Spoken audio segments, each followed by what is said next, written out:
Now, ladies and gentlemen, if you really want to be a billionaire entrepreneur, if you really want to make billions of dollars and model yourself after the people that you see on TV, the rappers and athletes who incidentally want to be and look up to the billionaire tech engineer entrepreneurs, because they can't become billionaires. They want to be billionaires, but they're not. They have to get married. They have to, unless they sell some product, they usually don't become billionaires from just being entertainers. It's very rare. Michael Jordan and LeBron James are the exception. But if you really want to be like these guys, these are the guys that everyone looks up to in that $100 million range. And it's because they have split personalities, to be completely honest. They are three people in one human being. They are incredible scientists. They can discover things that other people just don't see. After that, they can take their discoveries and turn them into amazing innovations, and then they can get on stage in front of the world and sell these innovations to millions of people worldwide. And because of this, they become billionaires multiple times over. Their wealth is unknown. They make more money than they could ever spend in this lifetime and the next. They buy incredible mansions all over the world. $100 million mansions, hundreds of rooms in their mansions. They buy incredible yachts that are just, if they find out that somebody has a bigger yacht than them, they get rid of it if it's a $100 million yacht, and they go buy something bigger. Their wealth is just godlike, right? And it's because they have the ability to not just discover and engineer, but sell. And that's the focus of this class. We're going to run you, ladies and gentlemen, through drills that will allow you to discover like the greatest scientist ever, engineer like Steve Jobs, and then sell like Steve Jobs. At certain schools, they actually teach their engineering students that want to be entrepreneurs to sell the Steve Jobs way. And that's something that we're going to go into as well. The only one that's not an engineer that plays on that $1 billion level is this gentleman, Warren Buffett. He's the greatest value investor in the history of the stock market. And he actually is a scientist. He can discover value where people just can't see it. He's a visionary, right? So if you want to do this, you're going to have to really focus in on not just being a great engineer and learning all of the math.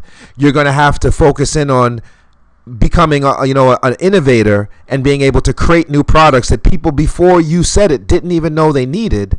And then you're going to have to be able to explain to people exactly what these products are going to do for them on a national scale. And that's what being a great entrepreneur is. That's why you're going to have to write about it. So we're going to have to run through writing drills where you're going to write press releases and business plans, and you have to be able to speak about it, write about it. You have to be able to do math to make sure that your innovations work properly. You're going to have to be a visionary and see value in places that other people just can't see it. And if you can do that, if you can develop all three of those skills, you can be a rock star entrepreneur, whether it's in tech or it's in clothing or music or toys or whatever, candy, clothes. All entrepreneurs that become multi-billionaires, all of them can do this.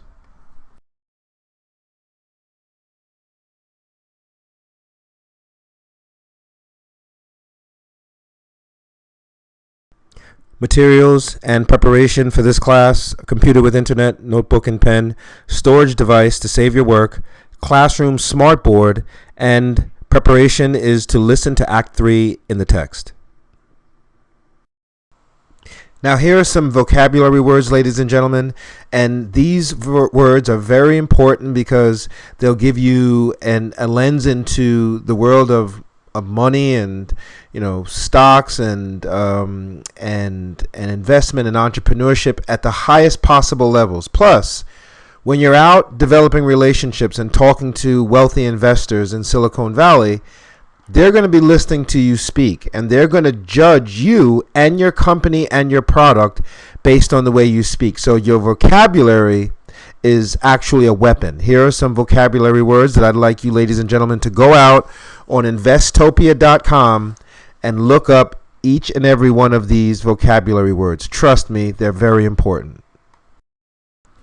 Now, ultimately, the goal is to develop these three skills, the ability to have vision like a scientist and see value in the world. How many wars have been fought?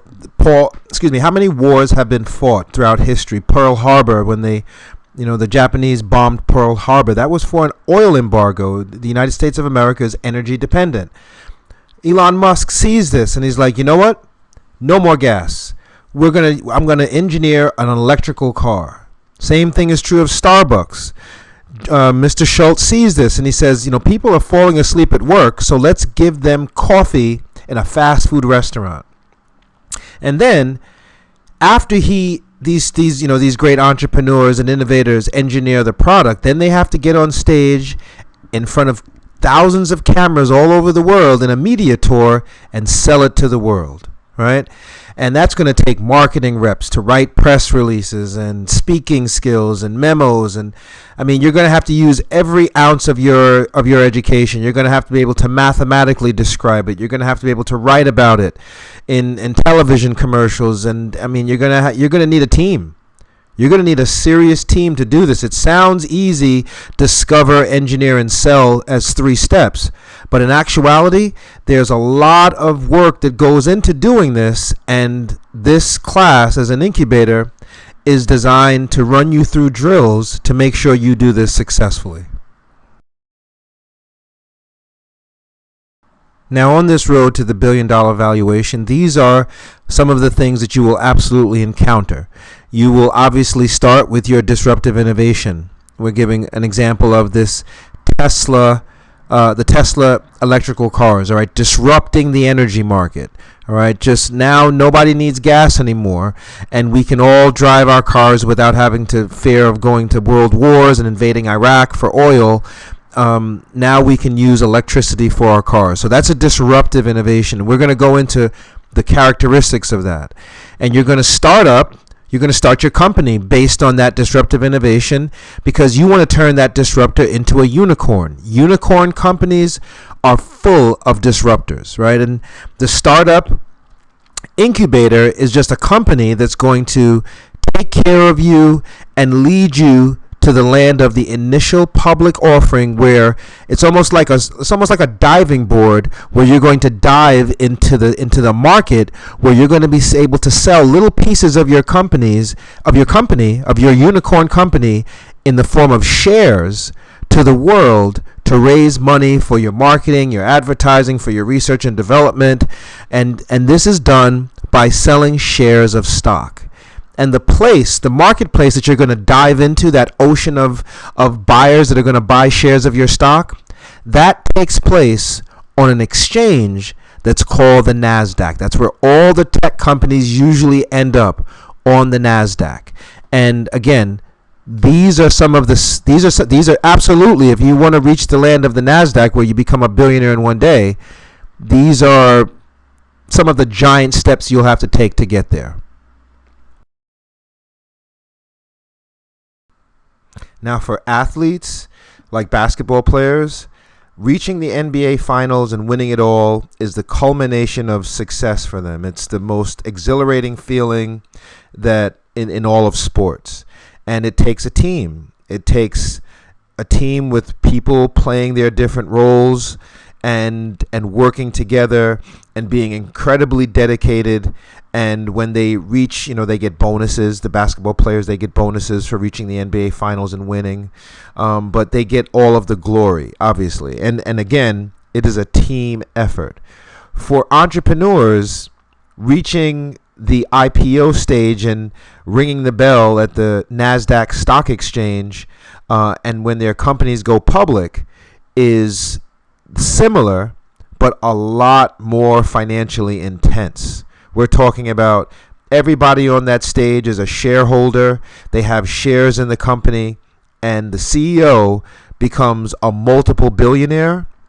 And all of the folks that work in the company, because of their shares of stock, make hundreds of millions of dollars. All of the upper level managers become multimillionaires as well. So there are three sort of categories that this exchange puts companies into based on their sales, right? There's the large cap stocks, which are Amazon and Tesla and Apple Computer, because they're doing, say, $100 billion in sales a year. There's mid-cap stocks that are doing $1 billion to maybe $100 billion, or excuse me, $1 billion to $10 billion in sales every year. And then there's the low-cap stocks that are barely doing $1 billion. Right, but they've reached this level, and that's the goal, right? And all of these CEOs are obsessed with two things: hiring incredible engineers, if they're not engineers themselves, to make more disruptive innovations, and continuing to keep their companies doing billions of dollars in sales so they can earn that unicorn category, that unicorn mantra, right? And there's levels to it. There's a unicorn and hexacorn, and there's levels to it based on how many billions of dollars in sales you're doing a year. And again, this is a team effort. You're going to need people to do incredible, press releases and writing, marketing experts, engineers, scientists. Everybody is working as a team. And everybody has those three roles. Either you're on the discovery side, you're on the engineering side, or you're on the sales side. And this is the goal. The problem is no one is telling everybody how to do this. Nobody. It's sort of a big secret. Becoming an athlete, everybody knows where the guts and glory of that leads to, right? But these people, if the athletes make $20 million a year for doing this, these people make hundreds, 100 million, 200. Even the people who are working there, even the managing level people, they come out making so much money that they never have to work again for the rest of their lives. And what they do once they get to this point is either they can stay with the company and keep working with the company, they can cash out their stock and become an investor and start investing in other companies that have gone through this process, or they can start another company and see if they can do. And those people are called serial entrepreneurs. But I just want you, ladies and gentlemen, to understand that this is a much bigger fish than becoming winning the NFL, or winning the Super Bowl, or winning the NBA Finals. If the NBA Finals is on a level 2, this is on a level 100, money wise. I'm talking.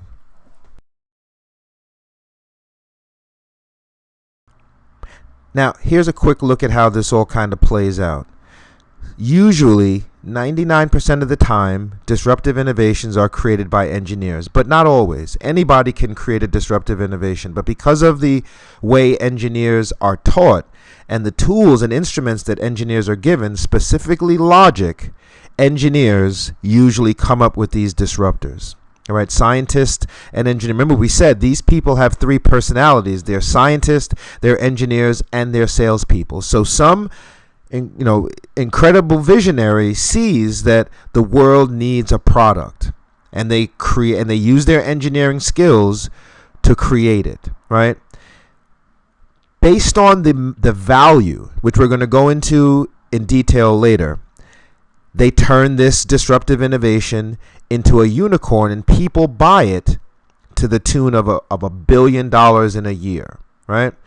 And they say, you know what?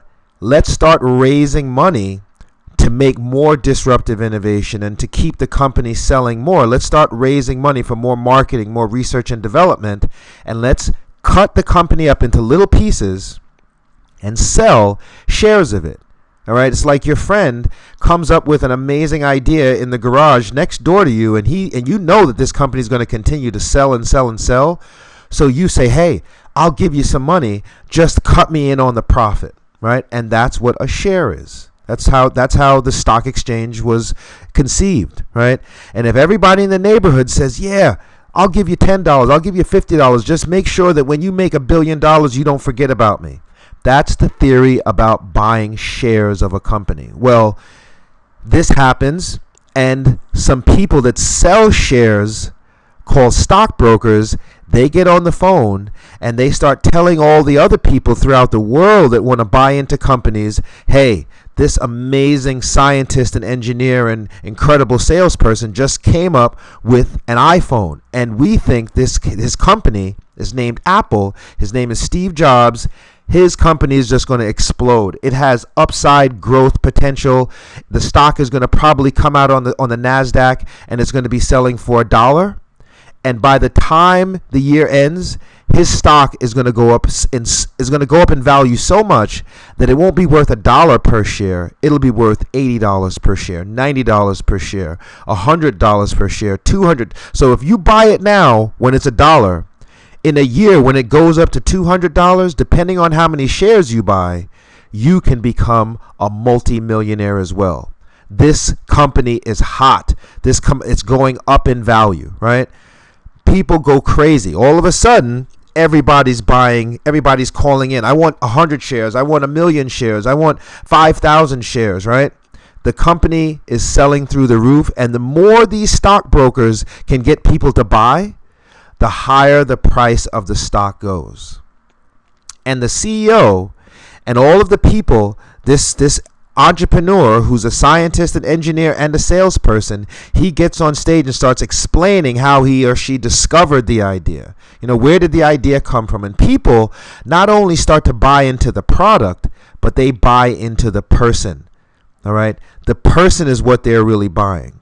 And now these stockbrokers, because this person's got so much charisma and they're such a visionary, the stock goes up and up and up and up and up.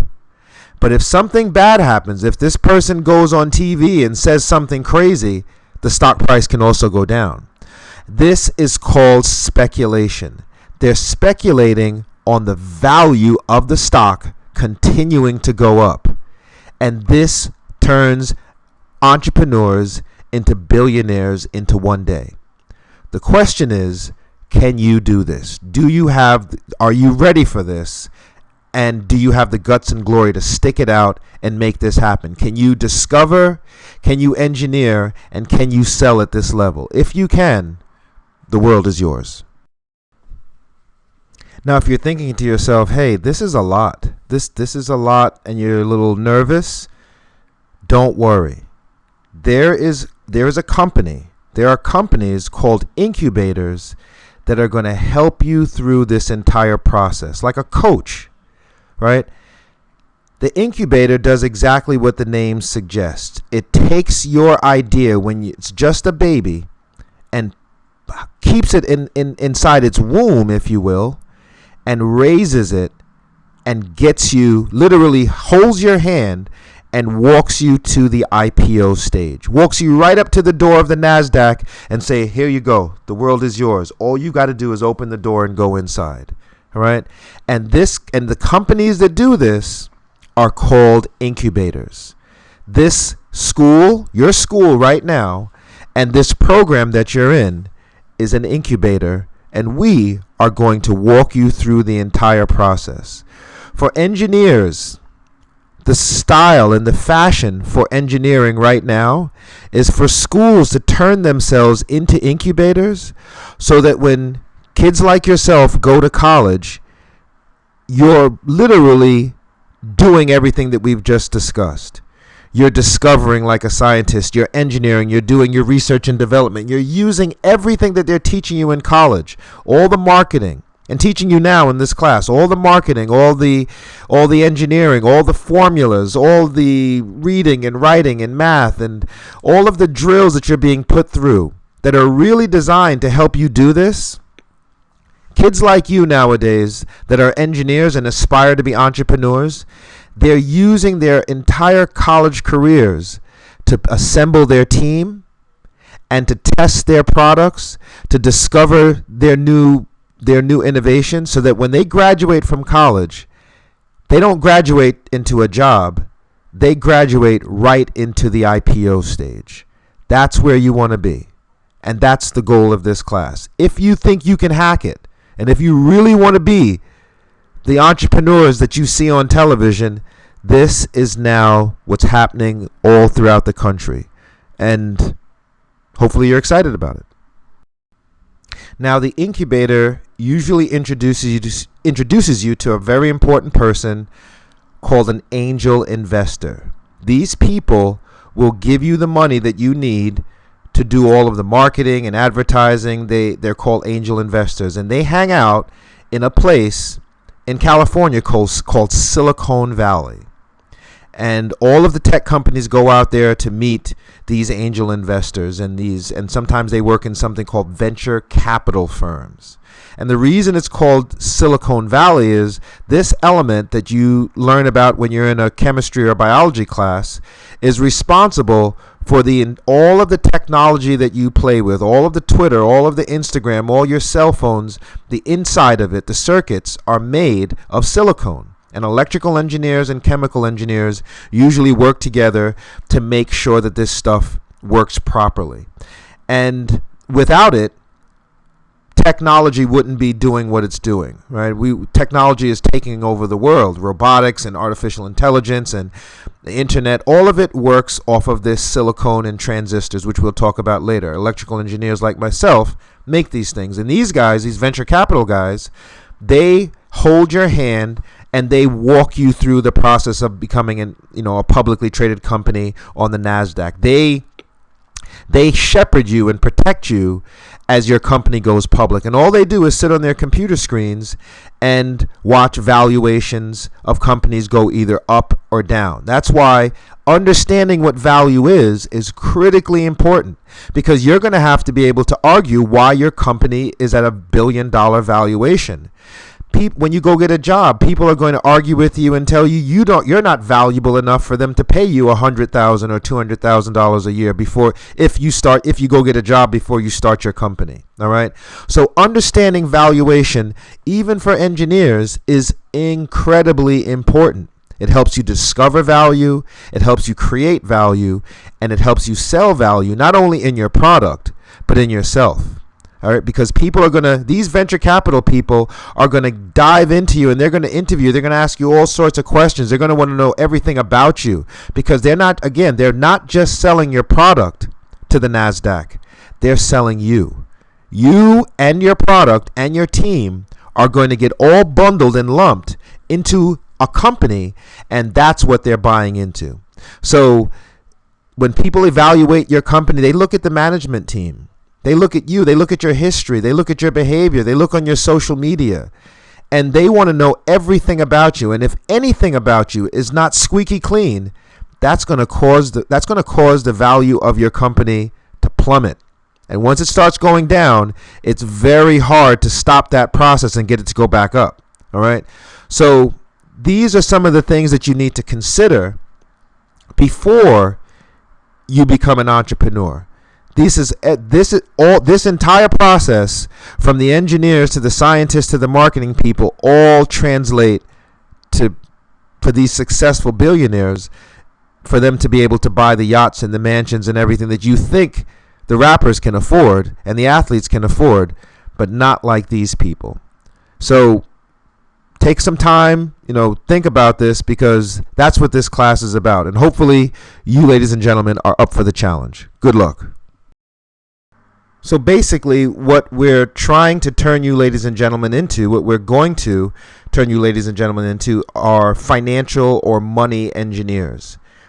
And these tools that you see before you are designed to take all of the mechanical engineering, the electrical engineering, all of the computer science, all of these things that you are studying and saying, why am I doing this, to the end of writing business plans.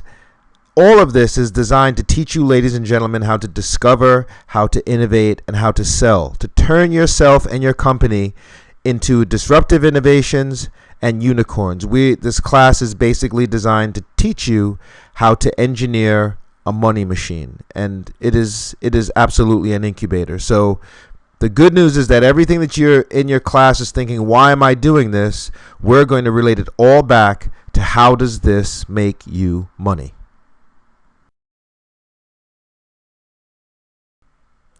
Now, all great entrepreneurs love history. As even if they're engineers, 99% of them will tell you that their favorite subject is history, because they love to look back at other entrepreneurs and figure out how they discovered, how they engineer, and how they sold.